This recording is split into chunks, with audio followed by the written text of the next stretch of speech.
The rain in Dhaka didn't wash away the blood. It just turned the streets of Dhanmondi into a slick, crimson swamp.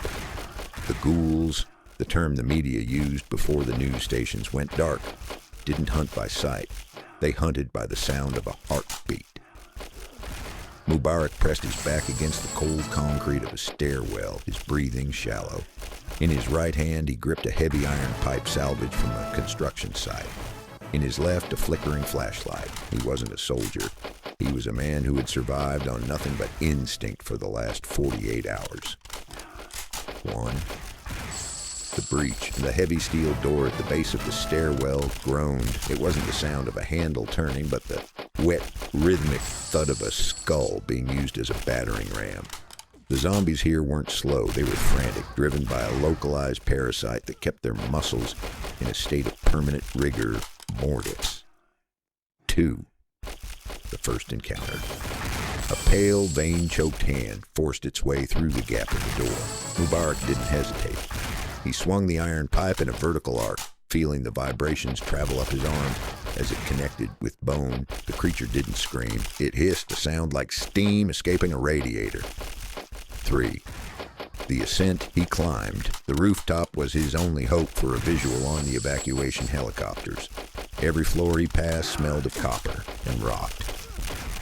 On the 4th floor, the hallway was a gallery of shadows.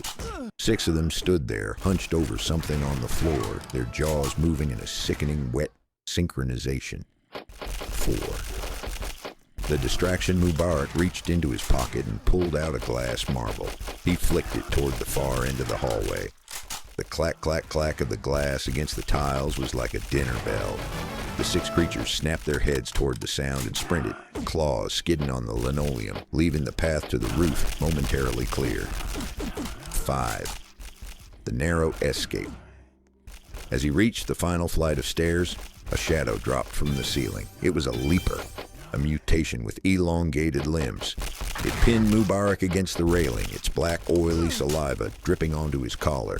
The stench was paralyzing, dead fish and stagnant pond water. 6.